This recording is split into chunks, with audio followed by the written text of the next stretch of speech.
नमस्कार and welcome to Curiously Education. दोस्तों, आज 2 अगस्त 2022 है और आज हमारे टेबल पर है 6 इंपॉर्टेंट टॉपिक्स। मैं आपको एक ब्रीफ दे देता हूं। सबसे पहले हम बात करने वाले हैं प्रूडेंस नीडेड। ये पायोनियर का आर्टिकल है, पावर सेक्टर के साथ जुड़ा हुआ है। प्राइम मिनिस्टर मोदी साहब ने पावर सेक्टर को लेकर कुछ अपनी चिंताएं व्यक्त की हैं। हम फ्री बीज के बारे में बात करेंगे और विल टॉक अबाउट कि क्यों ये अच्छी बात नहीं है फ्री बीज देना, और फ्री बी का जो रेवड़ी कल्चर के बारे में प्राइम मिनिस्टर ने बात की थी उसको भी इसके साथ कनेक्ट करके देखेंगे। और एक विचारधारा भी है, right, IAS officer, government officer और मिनिस्टर्स की विचारधारा जो है, I will talk about that as well. Number 2, rights and duties. यहाँ पर हमारे जो चीफ जस्टिस ऑफ इंडिया है उन्होंने फंडामेंटल ड्यूटीज़ और फंडामेंटल राइट्स के बारे में एक इम्पोर्टेंट स्टेटमेंट दिया और इसकी और गहराई में जाएंगे। फिर नंबर 3 जो है, ये द हिंदू का आर्टिकल है, ये मंकी पॉक्स के साथ जुड़ा हुआ है। 4th जो है ये गिग वर्कर के साथ जुड़ा हुआ। गवर्नमेंट में आजकल आपने देखा होगा कि कॉन्ट्रैक्ट वर्किंग बहुत ज़्यादा सरकार देने लगी है, तो इसके बारे में बात करेंगे। फिर 5th जो है ये भी द हिंदू का आर्टिकल है, लैंग्वेज एज बैरियर। यहाँ पर एजुकेशन, खास करके इंजीनियरिंग, लॉ, मेडिसिन, ये सारी चीज़ें क्यों लोकल लैंग्वेज या फिर मदर टंग में सिखाई जानी चाहिए, तो इसको लेकर अमित शाह साहब ने एक स्टेटमेंट दिया। इसकी भी गहराई में हम जाएंगे। एंड 6th वन जो है ये रिटायर्ड आईएएस ऑफिसर ने आर्टिकल लिखा है, वर्किंग टुवर्ड्स एनिमल हेल्थ। ये वन हेल्थ का कॉन्सेप्ट आपने शायद सुना होगा, नहीं सुना है तो आज आपको पता चल जाएगा व्हाट इज़ वन हेल्थ। और एनिमल हस्बेंड्री के साथ जुड़े हुए कुछ इंटरेस्टिंग फैक्ट्स हम डिस्कस करेंगे। और पेंडेमिक जो है, जूनोटिक डिजीज़ और ये सारी चीज़ों के बारे में बात करने वाले हैं। तो I hope you all are ready for all 6 articles. Are you? I hope you are. आगे बढ़े उससे पहले डियर फ्रेंड्स, एक बहुत ही इंपॉर्टेंट बात, राइट, प्लीज़ मेक श्योर कि आप इस लेक्चर को दूसरे स्टूडेंट्स के साथ शेयर ज़रूर करें। It is very very important. देखिए, अगर एक सीरीज़ है, अगर ये ग्रो नहीं करेगी तो फिर इसको कंटिन्यू कोई भी चैनल नहीं करेगी, राइट, कोई भी चैनल, चाहे ये क्यूरियसली एजुकेशन हो या फिर कोई भी XYZ, कोई भी बड़ी चैनल हो, छोटी चैनल हो, राइट, वही सीरीज़ कंटिन्यू की जाती है जिससे उस चैनल को भी कुछ फ़ायदा हो रहा हो। तो एक लंबे समय से मेरी ये अपील रही है रेगुलर स्टूडेंट्स से कि आप इसको शेयर करें, राइट। आप में से कुछ स्टूडेंट्स इसको डेफिनेटली शेयर करते हैं। दैट्स द रीज़न कि नए नए स्टूडेंट्स जो हैं वो इसके साथ जुड़ते जा रहे हैं। लेकिन ये बात भी हकीकत है कि हर एक विद्यार्थी, हर एक स्टूडेंट जो हैं वो इसको शेयर नहीं कर रहा है। बहुत सारे ऐसे स्टूडेंट्स हैं, राइट, जो इस वीडियो को पूरा देखते हैं, उनको इससे फ़ायदा भी हो रहा है, लेकिन एक छोटा सा शेयर जो है वो नहीं करते हैं वो।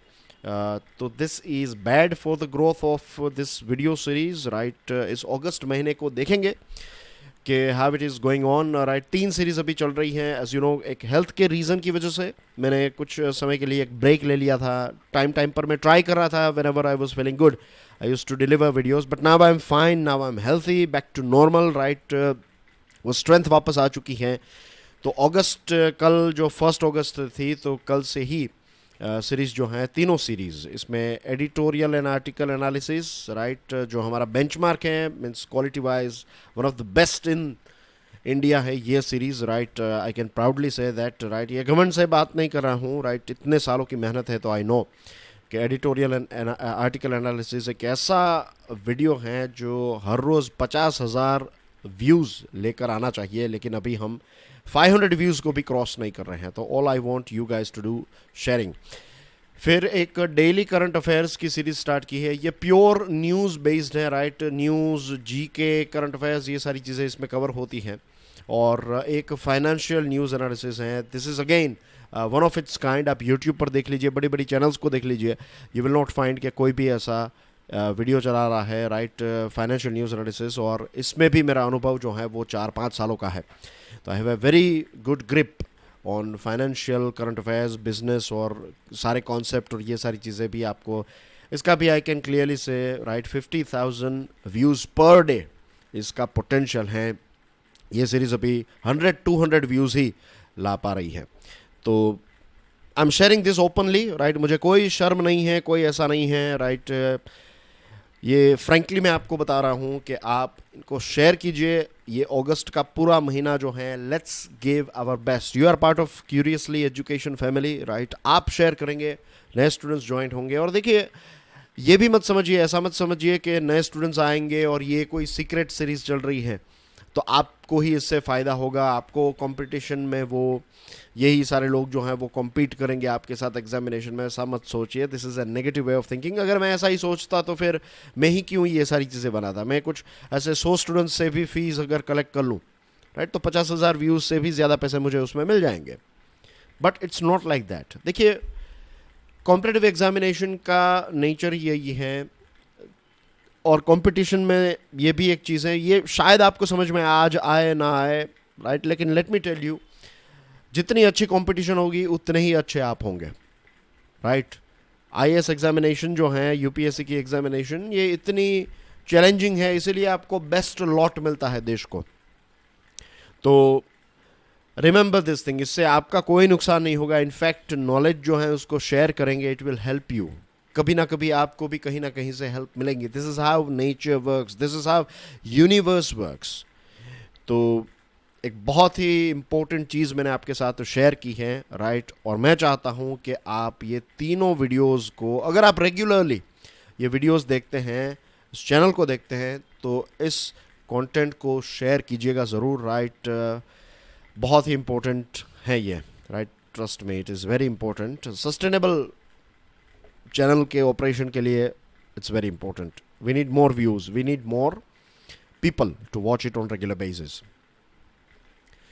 तो चलिए बात करते हैं नंबर 1 टॉपिक के बारे में, राइट? पावर सेक्टर के बारे में बात करते हैं। प्राइम मिनिस्टर नरेंद्र मोदी साहब ने एक चिंता व्यक्त की है। उन्होंने कहा कि जो डिस्ट्रीब्यूशन सेक्टर है, जो पावर डिस्ट्रीब्यूट, देखिए, पावर को जनरेट करने वाली कंपनी अलग है और पावर को डिस्ट्रीब्यूट करने वाली कंपनी अलग है। तो जब हम पावर डिस्ट्रीब्यूट करते हैं तो उसमें बहुत बड़ा लॉस होता है। लॉस यानी कि इलेक्ट्रिसिटी की चोरी हो जाती है। इलेक्ट्रिसिटी जब आप जितनी पैदा करते हैं तो उसको ट्रांसपोर्ट करते हैं या फिर उसको डिस्ट्रीब्यूट जब करते हैं तो उसमें भी थोड़ा बहुत लॉस आता है। That is a natural thing, चलो वो उसका नेचर है। लेकिन सबसे बड़ा इश्यू जो है वो है पावर की चोरी जो होती है। तो उससे जो नुकसान होता है, एक डिस्ट्रीब्यूशन कंपनी ने पावर जनरेटिंग कंपनी से पावर खरीदा है, अब वो डिस्ट्रीब्यूट कर रही है और उनको नुकसान हो रहा है, तो ये देश का नुकसान है। और जितनी ज़्यादा इलेक्ट्रिसिटी वेस्ट होती है उतनी ज़्यादा हमें जनरेट करनी पड़ती है और उतना ही ज़्यादा कोयला जलाना पड़ता है। उतना ज़्यादा कोयला यानी कि उतनी ही हेल्थ पर हमारी इम्पैक्ट आएगी, राइट? उतनी ही वेल्थ पर इम्पैक्ट आएगी। अब इसमें क्लाइमेट चेंज और ये सारी चीज़ें आप खुद जोड़ लीजिएगा, राइट? अब देखिए, यहाँ पर एक और चीज़ आप देखिए कि एक फ्री बी का जो कल्चर है, प्राइम मिनिस्टर साहब इससे भी काफ़ी नाराज़ हुए हैं, फ्री बी के कल्चर से, राइट? और फ्री बी का कल्चर के बारे में उन्होंने कुछ दिनों पहले ही बात की थी। उन्होंने रेवड़ी कल्चर कहा था इसको, कि मुफ्त में रेवड़ियाँ बांटने की जो बात है। अब ये मुफ्त में रेवड़ियाँ बांटने की या फिर फ्री बी कल्चर जो है वो किसने स्टार्ट किया? ये स्टार्ट किया कुछ पॉलिटिशियंस ने। मैं आपको कुछ लोकल एग्जांपल्स देता हूँ। कुछ लोकल नेता जो हैं वो क्या करते थे पता है? अपना नाम कमाने के लिए जो किसान हैं, फार्मर्स जो हैं, उनको कहते थे कि आप इलेक्ट्रिसिटी का इस्तेमाल कीजिए। आप बीच में जो ऐसे इलेक्ट्रिक लाइंस जा रही हैं तो उसमें से वीज चोरी कीजिए, इलेक्ट्रिसिटी की चोरी कीजिए। अगर ये जो इलेक्ट्रिक बोर्ड हैं वहाँ के ऑफिसर्स अगर आए और आपको धमकाए तो आप हमें बुलाइएगा, हम बाहुबली हैं, हम कुछ लोगों को लेकर आएंगे। और इंजीनियर्स को मारा जाता था, उनको पीटा जाता था खेती बाड़ी में। मीन्स वो अगर चेकिंग के लिए जाते और पकड़ा तो किसान ने बुला लिया अपने लोकल नेता को, और नेताजी आते थे उस टाइम पर। तो जो सफारी कार थी वो काफ़ी फेमस थी, तो सफारी में से 5-6 लोग उतरते थे नेताजी के साथ और धड़ाधड़ मारने लगते थे। और फार्मर्स जो हैं वो काफ़ी खुश हो जाते थे कि हमारे नेताजी तो बहुत अच्छे हैं, फ्री में इलेक्ट्रिसिटी प्रोवाइड कर रहे हैं, इस इलेक्ट्रिसिटी से हम पानी निकालते हैं कुएं में से, बोरवेल में से, और पैदावार जो है वो काफ़ी अच्छी हो रही है। तो फिर क्या हुआ कि किसानों के नेता बन गए ऐसे कुछ लोग। लेकिन प्रॉब्लम ये है कि ये फ्री इलेक्ट्रिसिटी क्या आसमान में से आती है? नो, ये हम टैक्स पेयर के पैसों से फिर इलेक्ट्रिसिटी डिस्ट्रीब्यूशन कंपनी जो है उनको सरकार पैसा देती है, तो जिन पैसों का इस्तेमाल अच्छे कामों में होना चाहिए वो ये फ्रीबीज़ को फुलफ़िल करने के लिए यूज़ किए जाते हैं। तो सारी चीज़ें कहाँ पर आकर अटकती हैं? वोट पर आकर अटक जाती हैं।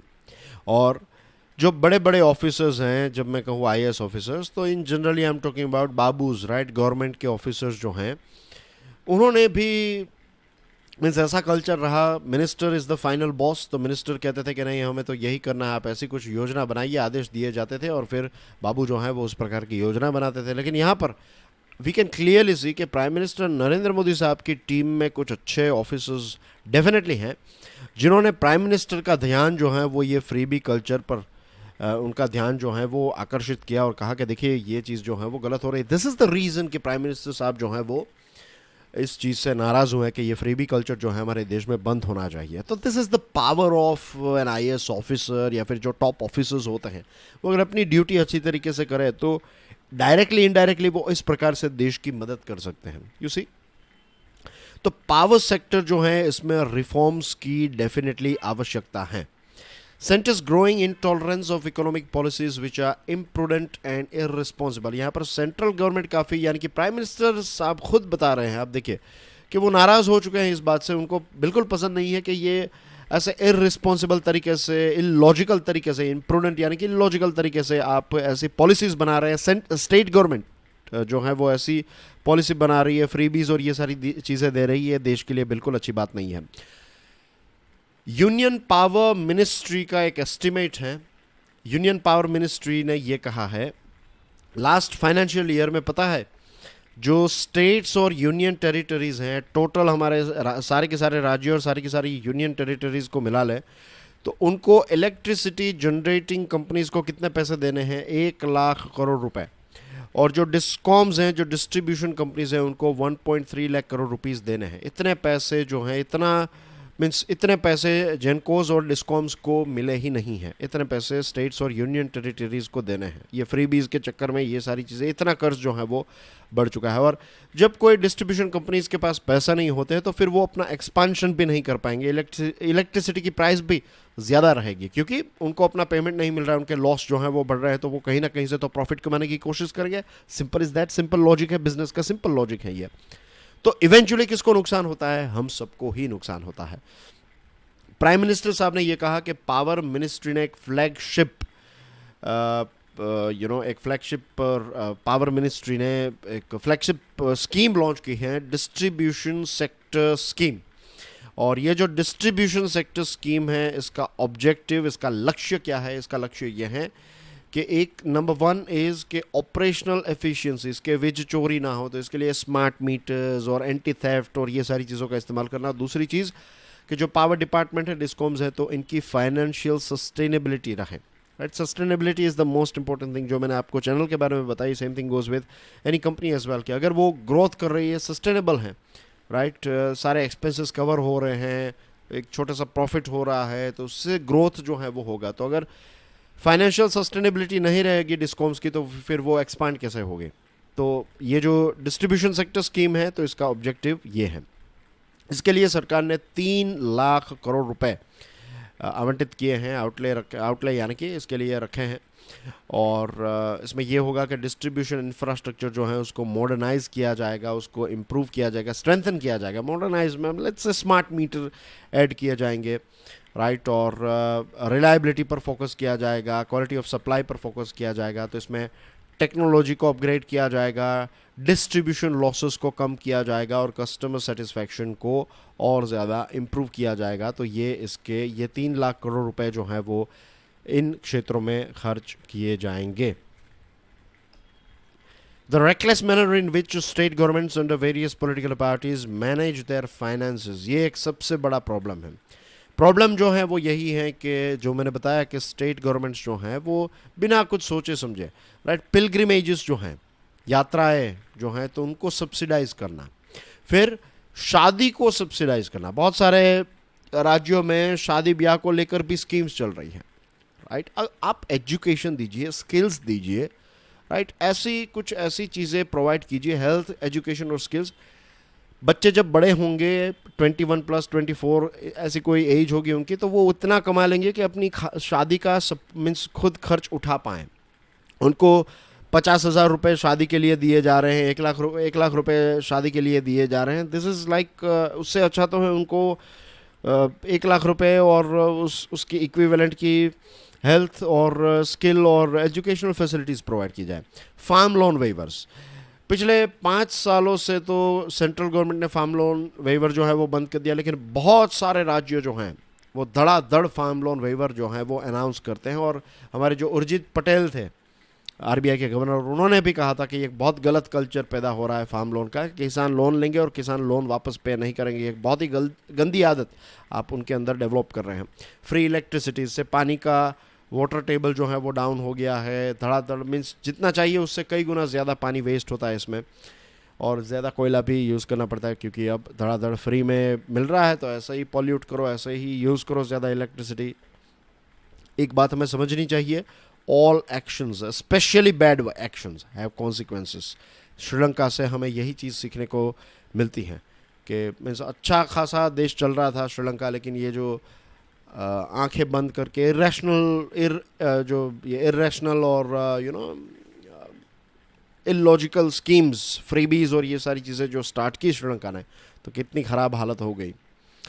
और जैसा मैंने आपको बताया कि पैसे किसके यूज़ होते हैं, टैक्स पेयर के। तो अब पब्लिक इंटेलेक्चुअल्स जो हैं, ओपिनियन मेकर्स जो हैं, उनको भी ये फ्रीबीज़ के ख़िलाफ़ जो हैं वो बातचीत करनी चाहिए, लोगों को अवेयर करना चाहिए कि फ्रीबीज़ ये इसका टेस्ट भले ही स्वीट है, लेकिन ये एक प्रकार का मीठा जहर है जो हम लोगों को एक हैबिट डाल रहे हैं मीठे जहर के। Freebies are sweet poison. अब दोस्तों बात करते हैं हमारे चीफ जस्टिस ऑफ इंडिया जो हैं एनवी रमन्ना साहब। उन्होंने कहा कि एक कॉन्स्टिट्यूशनल रिपब्लिक, हमारा जो देश है कॉन्स्टिट्यूशनल रिपब्लिक है, राइट, तो ऐसे गणराज्य को, संवैधानिक गणराज्य जो एक देश है, तो इसमें सिटीजन्स को कॉन्स्टिट्यूशन के बारे में हमें अवेयर करना चाहिए, राइट। लोगों को पता होना चाहिए कि उनके अधिकार क्या हैं और उनकी ड्यूटीज़ क्या है। हर एक व्यक्ति को ये नॉलेज जो है वो होनी चाहिए, विच is a very good thing. उन्होंने कहा कि लो ग्रेजुएट्स जो हैं एक डिफरेंस क्रिएट कर सकते हैं, लो ग्रेजुएट्स एक सोशल चेंज में एक इम्पोर्टेंट रोल प्ले कर सकते हैं, एक बदलाव ला सकते हैं, लोगों को एजुकेट करें कि आपके अधिकार क्या हैं और आपके राइट्स क्या हैं एंड थिंग्स लाइक दैट, लेकिन सिर्फ आपको अपने जो कॉन्स्टिट्यूशनल प्रोविजंस हैं वो समझ में आ गए तो उसका मतलब ये नहीं है कि सारी चीज़ें जो हैं वो सॉर्ट आउट हो जाएगी। लोगों को पता भी चलना चाहिए कि सिस्टम जो है वो एक्चुअली में काम कर रही है। Right to a free trial, equal access to justice, a sense of trust, ये सारी चीज़ें बहुत इंपॉर्टेंट है। एक सोशल कॉन्ट्रैक्ट जो होता है सिटीजन्स और स्टेट के बीच में, यानी कि लोगों के और सरकार के बीच में, सिस्टम के बीच में जो एक सामाजिक आप कह सकते हैं कि एक अंडरस्टैंडिंग जो है, सोशल कॉन्ट्रैक्ट जो है, तो ये जब लोग देखेंगे, महसूस करेंगे। आप देखिए हमारे देश में सुप्रीम कोर्ट जो है वो हम सब के लिए ओपन है, लेकिन क्या हम सब सुप्रीम कोर्ट तक पहुंच सकते हैं?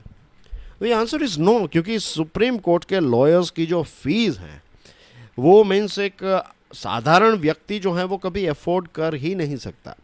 1 लाख रुपए, 2 लाख रुपए, 5 लाख रुपए, 10 लाख रुपए पर हियरिंग के ऐसे एक्सपेंसिव वकील्स जो हैं वो वहाँ पर काम करते हैं, तो एक साधारण व्यक्ति कभी पहुँच ही नहीं पाएगा। और जिसके पास इतना पैसा है कि वो सुप्रीम कोर्ट तक आपको फाइट दे सके, तो आज सामने वाली पार्टी ऐसे ही थक हार जाएगी, क्योंकि वहाँ तक मीन्स उतनी लंबी लड़ाई, और वो भी अलग अलग लोकल लेवल की कोर्ट, उसके बाद हाई कोर्ट पर जाएंगे, उसके बाद सुप्रीम कोर्ट तक जाएंगे। तो ये सारे पैसे, इतने सारे पैसे कौन खर्च कर पाएगा? हर एक व्यक्ति थोड़ी खर्च पाए। तो जब तक ये चीज़ें मीन्स इट्स लाइक कि अंडा पहले आया या मुर्गी, ऐसी बात है। बट यहाँ पर अगर जो व्हेन आई से स्टेट, यहाँ पर मैं जब स्टेट की बात कर रहा हूँ, स्टेट शब्द का इस्तेमाल हम कर रहे हैं, तो we are talking about government हैं, फिर जुडिशरी हैं, right, then we can say जो हमारी लेजिस्लेचर हैं, मीडिया हैं, राइट। तो ये सारे जो पिलर्स हैं वो अगर अच्छी तरीके से अपना काम करें, रिजल्ट डिलीवर करें, गवर्नमेंट अपना काम करे, लेजिस्लेचर अपना काम करे, जुडिशरी, मीडिया, तो ये सारी चीज़ों में जब एक्सीलेंस स्टार्ट होगा तब लोगों का विश्वास जो है, तब लोग अपनी ड्यूटीज़ और फंडामेंटल राइट्स और ये सारी चीज़ें जो हैं वो अच्छी तरीके से, क्योंकि they can see that change कि अगर कुछ गलत किया तो सज़ा भी होगी। सरकार जो है वो फुल्ली फंक्शनल है, लॉज उस प्रकार के बनाए जा रहे हैं, सारी चीज़ें। तो सीजेआई ने जो बात बताई है वो बहुत अच्छी बात है, कोई गलत बात नहीं है, राइट। लोगों को अपने राइट्स और ड्यूटीज़ के बारे में पता होना चाहिए, लेकिन उससे एक अच्छी बात होगी कि हमें पता चलेगा what are our rights and duties, which is a good thing. लेकिन उससे कोई इतना बड़ा बदलाव हमें देखने को नहीं मिलेगा। बदलाव तक देखने को मिलेगा जब ये सारे इंस्टीट्यूशंस रिजल्ट डिलीवर करें तब। और 2016 की बात है जब उस टाइम के chief justice of India T S Thakur साहब रोने लगे थे। Chief justice of India publicly उनकी आंखों में आंसू आ गए जब केस बैकलॉग के बारे में बात कर रहे थे कि करोड़ों केस पेंडिंग हैं, राइट, जुडिशियल वैकेंसीज हैं, इंफ्रास्ट्रक्चर उतना अच्छा नहीं है। और आज 6 सालों के बाद वही प्रॉब्लम्स उतने ही बड़े हैं। पेंडेमिक के टाइम पर क्या हुआ, हमारे देश की जो लोअर कोर्ट्स है ना, उसमें से 1/3 कोर्ट्स ही ऑपरेशनल थी, यानी कि 33% कैपेसिटी से ही हमारी कोर्ट्स चल रही थी, क्योंकि इन्हीं कोर्ट्स के पास ऐसी ई फैसिलिटीज़ थी, बाकी के कोर्ट्स के पास ऐसे नहीं थी। तो ये कोर्ट्स जो हैं वो बंद थे और केसेस जो हैं वो जितने थे उससे थोड़े, चलो लॉकडाउन के टाइम पर क्राइम थोड़े कम हुए हैं, लेकिन ये एड ऑन ही होते जा रहे हैं, जुडिशरी पर प्रेशर बढ़ता ही जा रहा है। और इसका सॉल्यूशन मैंने आपको बताया है, गवर्नमेंट प्लस जुडिशरी दोनों को मिलकर काम करना होगा। दोनों जब वर्सेस में काम करेंगे तो काम नहीं होगा। They have to become partners, they are and they should behave like partners as well. दोस्तों, मंकी पॉक्स के बारे में हमने इससे पहले भी काफ़ी सारी बातचीत कर ली है, तो उन सारे पॉइंट्स को मैं यहाँ पर रिपीट नहीं करूँगा। बहुत ही क्विकली बता दूँ कि आज से कुछ 15-20 दिन पहले की बात है जब हमारे देश में मंकी पॉक्स का एक केस आया और 22 ईयर का एक आदमी जो केरला का है, तो उसकी मृत्यु हो गई है अब, राइट। इसने यूएई से ये इसको वायरस हो गया था, मीन्स इन्फेक्शन हो गया था, और इंडिया में इसकी मृत्यु हो गई है। भारत का पहला ऐसा मंकी पॉक्स की वजह से मरने वाला केस है, अभी जो रिसेंट पास्ट की बात करें तब। वर्ल्ड हेल्थ ऑर्गेनाइजेशन ने भी कंसर्न बताया है, और बच्चों में ये काफ़ी ज़्यादा सीवियर हैं। जनरल पॉपुलेशन में मोर्टालिटी रेट जो है वो, फेटालिटी रेट जो है ये 0% से 11% के बीच में रहा है। और अफ्रीका में मंकी पॉक्स का जन्म हुआ, यहाँ पर ये एंडेमिक था, फिर अब 78 कंट्रीज़ में ये फैल चुका है। मंकी पॉक्स जो है ये सेक्सुअल ट्रांसमिशन से और क्लोज कॉन्टैक्ट से फैलता है, राइट। ये एयरबोर्न डिजीज़ नहीं है, कोविड की तरह ये एयरबोर्न नहीं है, which is a good thing. चलो इतनी तो अच्छी बात है, वरना अभी ये कोविड ख़त्म नहीं हुआ और दूसरा डिजीज़ आ जाता है, it was a big thing. लेकिन चिंता का विषय तो डेफिनेटली है, सोच समझ कर ही आगे बढ़ना चाहिए इसमें। और भारत ने एक टास्क फोर्स अनाउंस की है कि ये पूरे इस डिजीज़ के स्प्रेड को मॉनिटर करे। Indian council of medical research ने अलग अलग कंपनीज़ को इनवाइट किया है कि आप इस वायरस को आइडेंटिफाई कीजिए और इसी के साथ इसकी वैक्सीन बनाइए, और इसी के साथ कंपनीज़ को इनवाइट किया है कि आप डायग्नोस्टिक किट्स जो हैं इसकी डेवलप कीजिए। तो अभी मैं यही कह सकता हूँ कि सरकार जो है वो राइट डायरेक्शन में काम कर रही है मंकी पॉक्स को लेकर। अभी राइट डायरेक्शन में वैक्सीन्स बनाने की बात है, मॉनिटर करने की बात है, वायरस के स्ट्रेन को स्टडी किया जा रहा है, डायग्नोस्टिक किट बनाने की बात है, लोगों के अंदर अवेयरनेस क्रिएट करने की थोड़ी ज़रूरत है। यहाँ पर थोड़ा मुझे ये कम लग रहा है, राइट। मंकी पॉक्स जो हैं इसके अवेयरनेस कैंपेन्स जो हैं वो स्टार्ट होने चाहिए। दोस्तों, यहाँ पर हम बात करेंगे कॉन्ट्रैक्चुअल वर्क के बारे में। सरकार ने खुद की अपनी एक गिग इकोनॉमी जो है उसकी शुरुआत की है। अग्निपथ स्कीम जो है इसने एक डिबेट की शुरुआत की है, और अब गवर्नमेंट में ये होने लगा है, गवर्नमेंट जॉब्स जो हैं तो उसमें 3 कैटेगरीज आ चुकी हैं अब। एक परमानेंट, राइट, जो सबसे हाईएस्ट है, उसके बाद कॉन्ट्रैक्चुअल और फिर डेली वेजेस। तो परमानेंट जॉब ये इट्स लाइक कास्ट सिस्टम, जो हाईएस्ट, जो हाई लेवल की कास्ट है या फिर जिसको हम कहते हैं अपर कास्ट, तो वो परमानेंट हैं।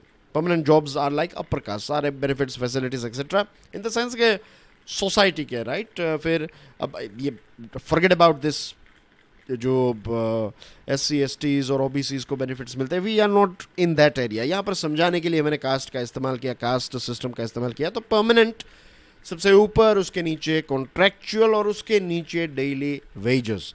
अब गवर्नमेंट की जो जॉब्स है उसका नेचर ऐसा हो चुका है, और ज़्यादातर जो सरकार का काम है आजकल आउटसोर्स किया जाता है। सफाई कर्मचारी का काम, ड्राइवर कंडक्टर का काम, जूनियर इंजीनियर, फिर हाईली पेड कंसल्टेंट। तो ये सारी चीज़ें फिक्स के, ऐसा नहीं कि इसके लिए रिक्रूटमेंट बाहर निकाली और परमानेंट पोजीशन प्रोवाइड की। नो, टेम्पररी 5 साल के लिए, 10 साल के लिए हमें चाहिए, कॉन्ट्रैक्ट रिन्यू होता रहेगा।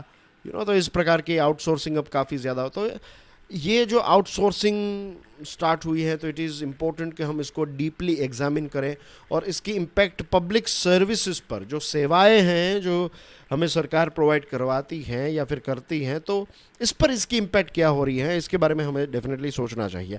अब आउटसोर्सिंग में क्या हो रहा है, 2 कैटेगरीज है। नंबर 1 कि directly on the payroll of entity. Let's say कि कोई ड्राइवर है, सिटी बस का ड्राइवर है, तो ये सिटी बस के ड्राइवर को या तो आपकी जो लोकल म्यूनिसिपल कॉरपोरेशन है वो डायरेक्टली उसके पेरोल पर होगा, ये भले ही परमानेंट जॉब नहीं है लेकिन उसके पेरोल पर होगा। या सेकंड, नंबर 2 इज़ कि कॉन्ट्रैक्टर, एक कंपनी जो है उसको हायर किया जाएगा। आप देखेंगे मैंने बहुत सारी सरकारी जो यूनिवर्सिटीज़ हैं उसमें ये चीज़ देखी है। आप जब भी पार्किंग में जाते हैं या फिर एंटर करते हैं तो यू विल फाइंड के वहाँ पर एक अलग यूनिफॉर्म पहनकर सिक्योरिटी गार्ड्स होते हैं। बहुत ही अच्छा एग्जांपल है। तो सिक्योरिटी गार्ड्स जो हैं वो किसी ना किसी कंपनी के होते हैं। वो भले ही यूनिवर्सिटी में सिक्योरिटी प्रोवाइड कर रहे हों लेकिन they are employees of a particular company. तो एक कॉन्ट्रैक्टर होता है, कॉन्ट्रैक्ट रिलीज़ किया जाता है, फिर कंपनी टेंडर फिलअप करती है। टेंडर प्रोसेस में जिस कंपनी जो टेंडर जीत जाती हैं, राइट, वो फिर उस पर्टिकुलर प्राइस में यूनिवर्सिटी को ये सिक्योरिटी गार्ड्स जो हैं वो प्रोवाइड करवाएगी, राइट। तो ये फिर अलग अलग, फिर इसमें ड्राइवर्स की अलग जगहों पर हैं, कई जगह पर सफाई कर्मचारियों में भी ऐसा हो रहा है। तो मैंने यहाँ पर सिर्फ आपको एक एग्जांपल दिया है। तो ये 2 प्रकार की चीज़ें हो रही हैं, राइट। एक डायरेक्ट पेरोल पर होंगे आप, यानी कि लेट्स से यूनिवर्सिटी खुद कुछ अपने लोगों को, मीन्स कुछ लोगों को रिक्रूट करेगी डायरेक्टली यूनिवर्सिटी, और यूनिवर्सिटी डायरेक्टली इन लोगों को पेमेंट प्रोवाइड करेगी। सरकार उनको पे कर रही है, राइट। सरकार इन द सेंस यहाँ पर सरकारी ऑर्गेनाइजेशन यूनिवर्सिटी पे कर रही है, लेकिन they are not permanent members. दूसरे केस में क्या है, कोई एक कंपनी है, उसको सरकार या फिर यूनिवर्सिटी और फिर ये कंपनी सारी जिग जो है वो कंपनी को देखनी है। तो परमानेंट पोजीशन के कंपैरिजन में ये जो नॉन परमानेंट हैं, ये नॉन परमानेंट पोजीशंस जो हैं, तो उसमें कॉस्ट और लायबिलिटी कम होती है। इसमें अगर अच्छी सर्विस नहीं है तो फिर वो जो भी इंचार्ज है वो डायरेक्टली उस कॉन्ट्रैक्टर को कहेंगे कि देखिए सेवा अच्छी नहीं हो रही, आप देख लीजिए, तो सारा वो हेडेक वाला काम जो है, HR वाला काम, ये सारी चीज़ें वो कंपनी करेगी। इसमें सरकारी ऑफिसर्स को उतनी ज़्यादा, उनको बस आदेश देने हैं और उनको फॉलो करने ही पड़ेंगे, वरना वो उस कंपनी को निकाल कर किसी और कंपनी को रख लेंगे। तो उनके पास ये अथॉरिटी है। वरना परमानेंट स्टाफ होता तो क्या होता कि एक अलग तरीके से उनको ट्रीट करना पड़ता है, लेकिन यहाँ पर वो चीज़ नहीं हो रही है। तो जब आप ज़्यादा से ज़्यादा काम इस प्रकार के दे रहे हो, और बहुत सारी ये जो कंपनीज़ हैं, कॉन्ट्रैक्टर्स हैं, तो ये सारी कॉमन चीज़ें हमें देखने को मिलती है कि टाइम पर वो कर्मचारियों को पैसे नहीं देते हैं, फिर उनके जो वर्कर्स वेलफेयर के लिए पैसे कट किए जाते हैं वो टाइम पर फिर जमा नहीं होते हैं। फिर जो परमानेंट एम्प्लॉयज़ हैं उनको कम काम दिया, दे आर लाइक बादशाह, दे आर लाइक राजा, उनका मीन्स है मैं परमानेंट स्टाफ हूँ। ऐसा मैंने सुना है कि मैं परमानेंट हूँ, मैं कोई टेम्पररी या फिर कॉन्ट्रैक्चुअल वर्कर नहीं हूँ। और लोग राह देखते हैं कि कहते हैं ये कि 3 साल ख़त्म हो जाएंगे, उसके बाद हम परमानेंट हो जाएंगे, उसके बाद तो हमें कोई नहीं निकाल पाएगा। ऐसा माहौल है। आई एम श्योर आपका भी ऐसा कुछ ना कुछ अनुभव या फिर आपने सुना, कहा होगा, नॉट कहा होगा लेकिन सुना होगा कहीं ना कहीं किसी से ये चीज़। तो we can clearly see here कि जब एक नॉन परमानेंट स्टाफ जो है उसको ज़्यादा काम दिया जाता है, डिस्ट्रीब्यूशन जो है काम का वो इक्वल नहीं है। एक व्यक्ति को 20,000 रुपये सैलरी मिल रही है, वो परमानेंट है, और दूसरे व्यक्ति को 20,000 सैलरी मिल रही है, वो नॉन परमानेंट हैं। अब आप इस नॉन परमानेंट को ज़्यादा काम दे रहे हैं, इसको कम काम दे रहे हैं, तो इसका मतलब ये है कि 20,000 रुपये इसको जो मिल रहे हैं वो ज़्यादा मिल रहे हैं और इसको जो मिल रहे हैं वो कम मिल रहे हैं। और ह्यूमन रिसोर्स के पॉइंट ऑफ व्यू से ये बहुत ही गलत स्ट्रेटजी है। जैसे मोटिवेशन, जॉब सेटिस्फेक्शन, ये सारी चीज़ें, और इवेंचुअली जो सर्विस है उस पर इम्पैक्ट आएगी। और आज देख लीजिए जो quality of public services provide की जाती हैं उसमें कितने सारे इश्यूज अभी हमें नज़र आने लगे हैं। ऐसा ही example Maharashtra state road transport corporation का था। तो औरंगाबाद सिटी बस सर्विस के लिए जो कंडक्टर्स और ड्राइवर्स चाहिए थे, तो पहले कॉन्ट्रैक्ट के तौर पर दिया, एक जॉइंट वेंचर क्रिएट किया, फेलियर हो गया। फिर वहाँ की जो MSRTC है उसने ये डिसाइड किया कि क्यों ना हम जो एक्स सर्विसमैन हैं, राइट, जो रिटायर्ड हैं एक्स सर्विसमैन, तो उनको डायरेक्टली रिक्रूट करें, हमारे पेरोल पर रखें उनको। भले ही ये पीरियोडिकली कॉन्ट्रैक्ट रिन्यू करना पड़े, लेकिन हम डायरेक्टली ये कॉन्ट्रैक्टर्स को नहीं रखेंगे, डायरेक्टली हम ही उनको सैलरी प्रोवाइड करेंगे। और उनको सपोर्ट करने के लिए एक मेंटेनेंस डिवीजन क्रिएट किया गया। तो जॉब्स तो जनरेट हुई, लेकिन इसी के साथ साथ जो बस की सर्विस है उसकी बस सर्विस डिलीवरी जो है वो काफ़ी अच्छी हो गई। तो रिज़ल्ट जो है वो काफ़ी अच्छा मिला। शॉर्ट स्पैन में उतने ही पैसे खर्च हुए, लेकिन रिजल्ट जो है लोगों को अच्छा मिला।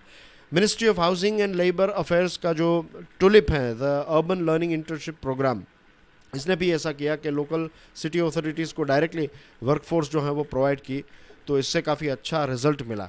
तो यहाँ पर बॉटम लाइन ये है कि जो गिग इकोनॉमी है, अब बहुत सारे क्षेत्रों में, प्राइवेट सेक्टर में भी बहुत सारा काम जो है वो गिग इकोनॉमी है। आई नो दिस थिंग, क्योंकि जब मैं I used to work in like different organisation, तो हमें पता है कि बहुत सारा काम जो है वो ऐसे गिग वर्कर्स करते थे, राइट, कि एडिटिंग का काम है, डिज़ाइनिंग का काम है, तो ऐसे बहुत सारे काम जो हैं वो कुछ गिग वर्कर्स को भी दिए जाते थे। तो ऐसा काम करते थे। कुछ यूट्यूब के साथ जुड़ी हुई चीज़ें जो थी, तो ऐसी कंपनीज थी, तो उनको शॉर्ट टर्म के लिए काम दिया जाता। तो अब गिग इकोनॉमी बहुत सारी जगहों पर है, राइट। आजकल ये किसी को डिज़ाइनर चाहिए, मैं यूट्यूब की बात करूँ तो यूट्यूब में किसी को एडिटर चाहिए, 100 वीडियोस एडिट करने हैं, तो कोई ऐसे एडिटर जो है उनको अप्रोच किया जाएगा और आप कहेंगे कि 100 वीडियोस एडिट करने हैं, कितने पैसे लोगे, कितने टाइम में दे दोगे, सारी चीज़ें डील हो गई, दैट्स इट। 100 वीडियोस हो गए मेरे पास आ गए, मैंने अपलोड कर दिए, एडिटर ने एडिट कर दिया, मैं उसको पैसे दे दूंगा। फिर मुझे अगर चाहिए तो मैं जाऊंगा उसके पास या फिर किसी और के पास जाऊंगा। तो ऐसा काम काफ़ी बढ़ रहा है। तो यहाँ पर ये जो नॉन परमानेंट वर्क हैं, जो daily Vaser type of work सरकार दे रही है, तो गिग इकोनॉमी को जब भी हम रेगुलेट करने की बात करें, उसके लिए रूल्स एंड रेगुलेशंस बनाने की बात करें, तो सरकार को खुद ने जो एक गिग वर्कर्स की फ़ौज क्रिएट की है, इसको भी रेगुलेट करने की ज़रूरत रहेगी। ये चीज़ सरकार को ध्यान में रखनी चाहिए। दोस्तों, अब हम बात करते हैं, अमित शाह साहब ने हाल ही में कहा है कि जो इंजीनियरिंग है, लॉ, मेडिसिन, ये सारे सब्जेक्ट्स जो हैं, ये सारे कोर्सेज जो हैं वो इंडियन लैंग्वेज में प्रोवाइड करने चाहिए। उनका जो इंटेंशन है वो काफ़ी अच्छा है, उसमें कोई गलत बात नहीं है। नेशनल एजुकेशन पॉलिसी भी ये कहती है कि जो हायर एजुकेशन है वो इंडियन लैंग्वेजेस में प्रोवाइड की जाए। और ज़्यादातर हमारे जो स्टूडेंट्स हैं, 95% of students who receive primary education in the mother tongue should not be left out in the pursuit of higher studies. कि अगर 95% जितने स्टूडेंट्स जो हैं वो मदर टंग में पढ़ाई करते हैं, तो फिर ऐसा ना हो कि इंजीनियरिंग के टाइम पर वो उनको अंग्रेज़ी में ही किताबें पढ़नी पड़े, राइट। तो ऐसी सिचुएशन ना हो, ये एक अच्छी सोच है। But remember, this is just a विचार, this is just a thought. Practical world में क्या हो रहा है, ज़्यादा से ज़्यादा पेरेंट्स यही चाहते हैं कि उनके बच्चे जो हैं वो अंग्रेज़ी मीडियम में पढ़ाई करें। I will give you my example. मेरी बचपन से जो एजुकेशन है वो एक बहुत ही अच्छी इंग्लिश मीडियम स्कूल में रही है, राइट। अब हमें इंग्लिश जो है, I was born and bred in Gondal, Rajkot के नज़दीक एक छोटा सा टाउन है, बहुत ही खूबसूरत टाउन है। कभी वक्त मिलेगा तो गोंडल की हिस्ट्री भी आपको बताऊंगा। हमारे गोंडल के जो एक राजा थे, जब हमारा देश आज़ाद नहीं हुआ था, ब्रिटिश राज, और उस समय के टाइम पर गोंडल के जो राजा हैं उनकी जो बातें आप जानेंगे, then you will be amazed. He was one of the best administrator in India. हमारे देश के जितने भी अलग अलग राजा थे, जो आज़ादी के बाद हमारे सरदार वल्लभ भाई पटेल ने कुछ 565 जितने जो अलग अलग रजवाड़ों को एक किया और एक देश बनाया ना, तो उन सारे के सारे जो भी राजा थे उनमें अगर टॉप 5 राजा की बात करें तो गोंडल के राजा का नाम उसमें आता है। उनका administration was like outstanding. And my great grandfather और वो जो राजा जी थे दे वर लाइक बेस्ट बडीज़, वो बहुत ही अच्छे दोस्त थे, फैमिली रिलेशन थे। तो आई will talk about it in future. लेकिन तो ये जो गोंडल छोटा सा टाउन है, तो अंग्रेज़ी एक ही स्कूल थी, सेंट मैरी स्कूल, तो वहाँ पर मेरी पढ़ाई हुई।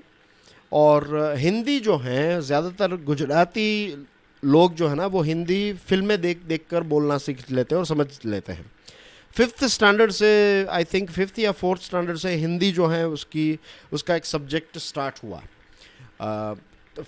तब तक एक सब्जेक्ट जो है वो गुजराती का आता था, और गुजराती से फिर हिंदी भी पढ़ना लिखना जो है वो, बोलना और समझना तो आता था बिकॉज ऑफ फिल्म्स, लेकिन पढ़ना और लिखना जो है वो 5th स्टैंडर्ड से स्टार्ट हुआ। तो आज बेनिफिट ये है कि गुजराती, इंग्लिश और हिंदी, ये 3 लैंग्वेजेस ऐसी हैं जो मैं पढ़ सकता हूँ, बोल सकता हूँ, उसमें लिख सकता हूँ, कम्युनिकेट कर सकता हूँ, तो ये बेनिफिट रहा। और अंग्रेज़ी आज बहुत काम आ रही है। इंग्लैंड भी गए तो वहाँ पर भी बहुत काम आई ये, क्योंकि पढ़ाई जो है वो पूरी इसमें हुई थी। तो अब ये जो लोकल लैंग्वेजेस पर जोर दिया जा रहा है, it's a good thing.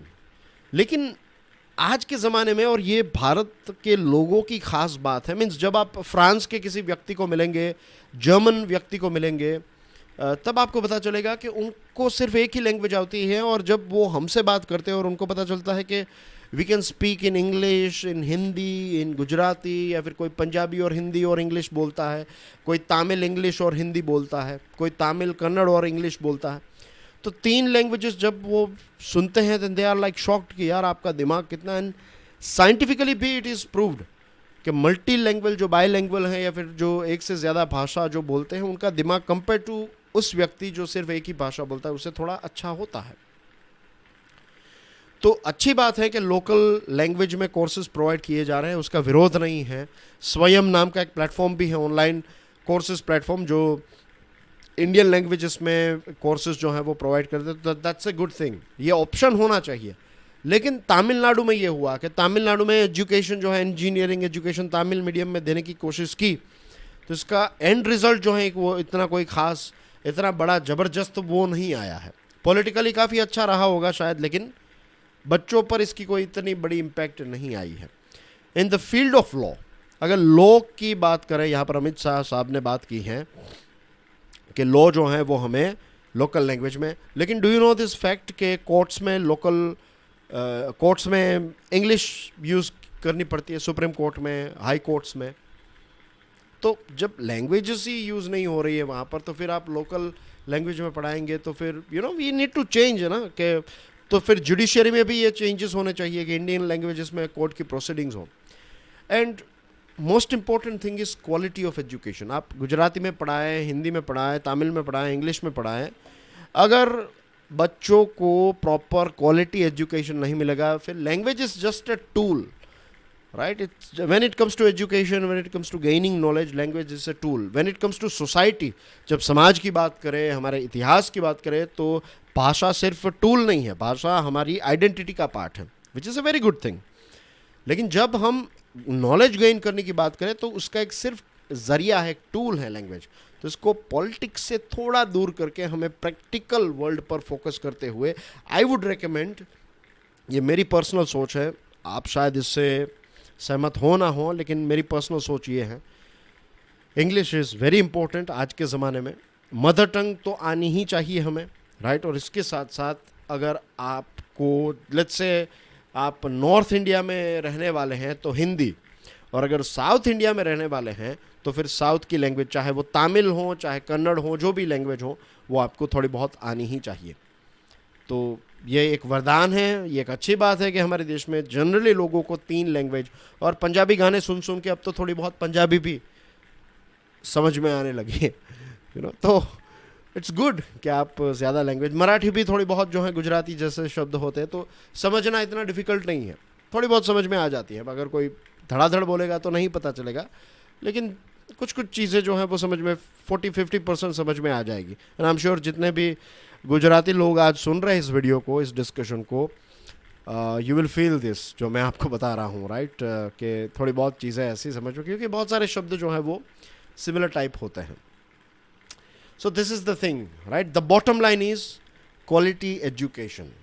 When it comes to education, मेरा मानना है कि language is a tool, right. When it comes to society, when it comes to history, language is our identity. तो यहाँ पर रोल जो है वो चेंज हो जाता है. जो हमारे सिर पर जो टोपी है वो चेंज हो जाती है. एक आइडेंटिटी की टोपी होती है, वो निकाल कर फिर टूल की टोपी हो जाती है when it comes to language. I hope ये चीज़ आपको समझ में आ गई होगी. दोस्तों, ये वाला आर्टिकल जो है एनिमल हस्बेंड्री के साथ जुड़ा हुआ है, जूनोटिक डिजीज़ के साथ जुड़ा हुआ है. अतुल चतुर्वेदी साहब ने लिखा है. हमारे department of animal husbandry and dairying के फॉर्मर सेक्रेटरी रह चुके हैं, तो रिटायर्ड आईएएस ऑफिसर ने ये आर्टिकल लिखा है. कोविड-19 जूनोटिक डिजीज़ था, आई एम श्योर आपको पता है. और ह्यूमन हेल्थ और एनिमल हेल्थ जो है, इसके बीच में और अच्छा कोलैबोरेशन और सिनर्जी की रिक्वायरमेंट है. बहुत सारे डिजीज़ ऐसे हैं जो एनिमल को होते हैं, एनिमल के बाद हमें. फॉर एग्जांपल मंकी पॉक्स की हम बात कर रहे थे, तो यूएसए में कुछ सालों पहले जब ये फैला था, तो कुछ ऐसे एनिमल्स को इंपोर्ट किया गया घाना में से, और वो जो स्क्विरल्स एक्सेट्रा है, तो उनसे फिर हुआ डॉग्स को, और डॉग्स में से फिर ह्यूमन बींग्स को मंकी पॉक्स हुआ. और कुछ डिसीज़ ऐसे भी होते हैं कि हमें होते हैं और हमारी वजह से फिर एनिमल्स को होते हैं. तो जो वन हेल्थ का कॉन्सेप्ट है कि अब वो ज़माना आ चुका है, वो अंडरस्टैंडिंग हमारी हो चुकी है कि ऐसा नहीं है कि कोई रोग जो है वो सिर्फ ह्यूमन बींग्स में रहेगा, ह्यूमन से एनिमल से, एनिमल से ह्यूमन में हो सकता है. तो हमें पूरे लिविंग इकोसिस्टम की हेल्थ के बारे में सोचना चाहिए. यहाँ पर कुछ इंटरेस्टिंग फैक्ट्स हैं. इंडिया में कितने लाइव स्टॉक हैं? 1.6 बिलियन. और हमारे देश के कुछ 280 मिलियन किसान जो हैं वो डायरेक्टली ये लाइव स्टॉक पर डिपेंडेंट है फॉर देयर लाइवलीहुड, राइट, आमदनी के लिए, उनकी इनकम के लिए. और डेयरी इंडस्ट्री की वैल्यू कितनी है? $160 बिलियन. मीट इंडस्ट्री की वैल्यू है $50 बिलियन. ये पीडीएफ को डाउनलोड करने के बाद ये फैक्ट्स जो है ना वो याद रखिएगा, मेंस एग्जामिनेशन में बहुत काम आएंगे.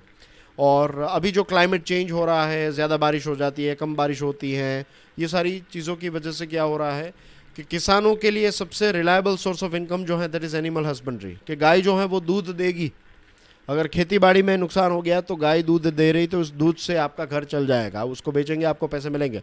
और कुछ ऐसे किसान हैं, राइट, जो महीने में 2-3 लाख रुपए दूध बेचकर कमा रहे हैं. मीन्स एक फैक्ट्री की इनकम इतनी नहीं होगी जितनी किसानों की इनकम अब होने लगी है बिकॉज ऑफ एनिमल हस्बेंड्री. तो it plays a very important role.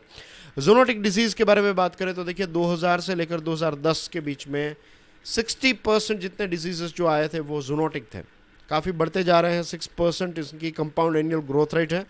और भारत में जूनोटिक डिजीज़ की वजह से $12 बिलियन का नुकसान होता है. एनुअल आउटब्रेक, हाँ, ये एक साल में इतना नुकसान होता है हमारे देश में, $12 बिलियन का. तो यू कैन इमेजिन कि जूनोटिक डिजीज़ को कंट्रोल करना कितना इंपॉर्टेंट है. और इसी चीज़ को लेकर अब इसको प्रिपेयर्डनेस की जा रही है. The department of animal husbandry in government of India जो है, तो इसने अब इसमें इन्वेस्ट करना स्टार्ट किया है.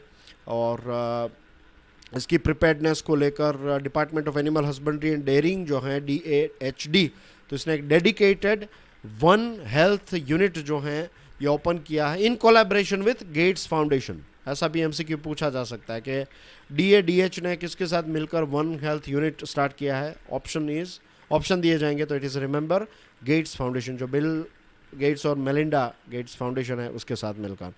और national digital livestock mission जो है, तो इसमें डेटा कलेक्ट करना, इंफॉर्मेशन शेयर करना, ये सारी चीज़ें. और एक एनिमल हस्बेंड्री इंफ्रास्ट्रक्चर फंड है.